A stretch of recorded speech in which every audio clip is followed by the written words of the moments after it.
Netcasts you love. From people you trust. This is Twit. Bandwidth for iFive for the iPhone is provided by CacheFly at CACHEFLY.com. This episode of iFive for the iPhone is brought to you by Gazelle, the fast and simple way to sell your used gadgets. Find out what your used iPhone, iPad, and other Apple products are worth at gazelle.com.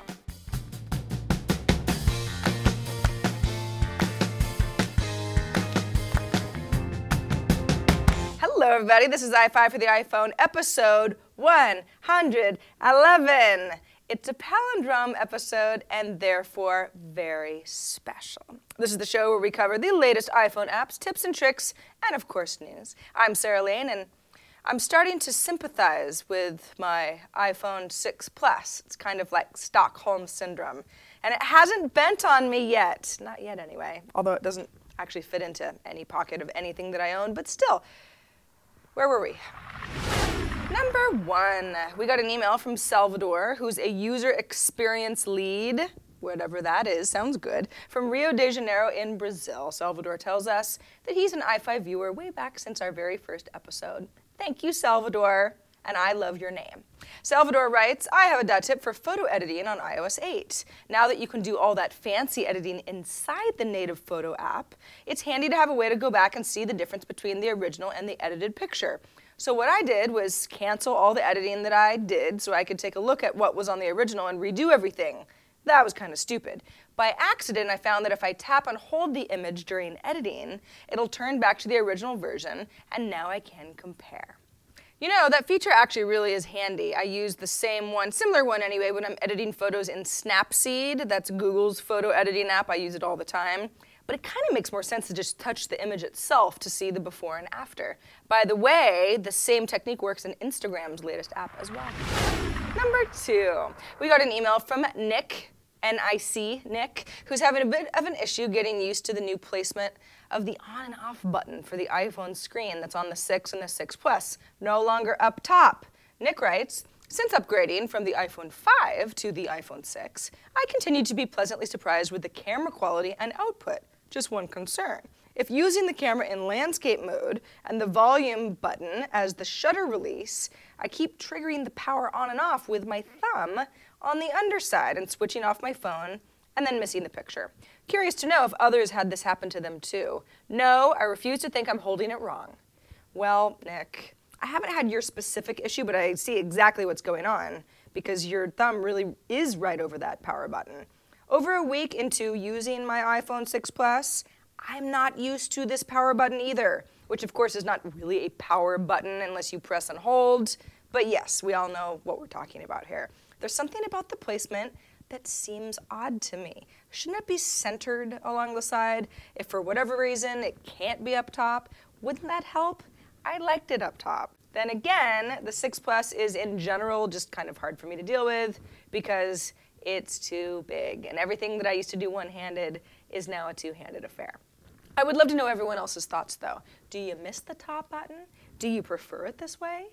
Is there something I should be doing differently? Are you like Nick and missing great photos because this stupid thing is getting in the way of your thumb in landscape mode? Let us know either way at iFive@twit.tv. Number 3, speaking of photos, how do we all feel about a brand new photo app? No, come on.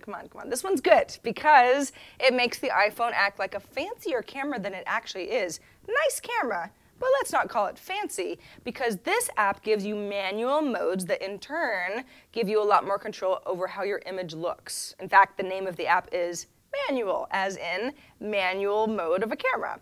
This is a photo taking app, not a photo editing app, meaning that you set control of things like shutter speed and your ISO and your white balance and your focus and your exposure all before you take the photo rather than after. Now, although the iPhone has a really decent camera, it's not set up to be, you know, artsy or creative because it just wants to default to an exposure value that seems normal. But it's nice to override the exposure that the camera thinks you want every once in a while because that's where you kind of get some interesting photos, right? There's even a fill flash mode, which uses your flashlight as a fill light rather than an actual flash. It's a lot less harsh. It's a nice touch, good thing to have anyway. You've got a light or a dark theme, and of course a full XEIF viewer, so you can go back over your settings of a photo later. Maybe you're like, God, how did I create that look? You've got all that information there. Manual is a really nice app if you like tinkering around in your camera settings and you wish that the native camera app in iOS just did more. This app, Manual, is $1.99 in the App Store, and it does require iOS 8.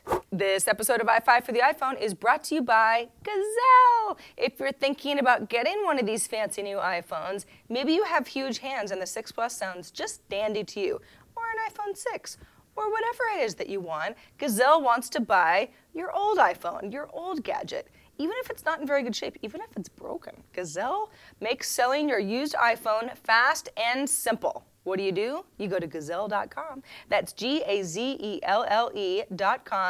and tell Gazelle what you've got and what condition it's in. Gazelle will then say, here's what we're prepared to pay you. That's a risk-free offer that's locked in for your gadgets so that you have time to get them together and ship them to Gazelle. Free shipping, by the way. When it's time to get paid, you get paid fast by check, via PayPal, or for an extra 5%, an Amazon gift card. So go to gazelle.com right now and get an offer for that iPhone. Do it now, though, because your gadgets may lose value the longer you wait. You got a 4S, a 5, a 5S. What is that iPhone worth that you simply don't need anymore? Take a minute, go to gazelle.com right now and find out and get some money for your used gadgets that you're not using anymore. Thanks to Gazelle for sponsoring this episode of iFive. Number 4, we've been pretty heavy on the visual theme today on this show, so I figure, why stop now? Visuals are great, right? An app that we've talked about on iPad today, which is a show that I co-host with Leo Laporte. We shoot live on Mondays. It's really, really good. But we've never talked about it before on iFive. It's called Storehouse. This is an app that promises to let you tell visual stories with your photos and your videos. You've probably got those laying around in your camera roll somewhere, right? Maybe you took a nice vacation, or you're, I don't know, walking around downtown and observing some sort of an event or a parade. Maybe you just like doing research, and so you compile a lot of this stuff. You've got a few photos, maybe a couple videos, perhaps a story that goes along with them, right? Just import photos and videos from your camera roll or Instagram or Flickr or even Dropbox into Storehouse. Then you arrange your media in the way that you like best. You can share the stories that you create with friends and anybody who's following you. You can then embed these stories on your blog, if you have one anyway. We're not all blogging these days, but it is a nice way to take it out of the app and be able to share with people other ways. Or you can just share them to your social networks. You can obviously comment or republish your favorite stories that other people have posted, whether they be peers or strangers. And if you're anything like me, you just kind of enjoy learning about who's interested in what. There's very much sort of a news and pop culture slant to the stories that I happen to like best on Storehouse. The latest version also adds support for hashtags to stories. Some people just love hashtags. We're never getting away from them. You can also search for hashtags from other people in the Explore section. That's kind of fun too. Storehouse is it's a compelling tool. It's very much it would be a great tool if you wanted to take citizen journalism very seriously. But it's also just fun to use, and it's free. Finally, number 5. Okay, I think that you're all probably pretty sick of me complaining that the 6 Plus is too big for my dainty little freakishly small hands. But I found something great. All is not lost. We got an email from Brian who reminded me that there's a feature called Reachability, which is built into iOS 8. It hasn't really gotten a lot of attention though, and it's designed exactly for people like you and me who find our gadgets to be too big to use in a one-handed functionality sort of a sense, okay? So you double tap on the home screen. You don't double click, you just double tap.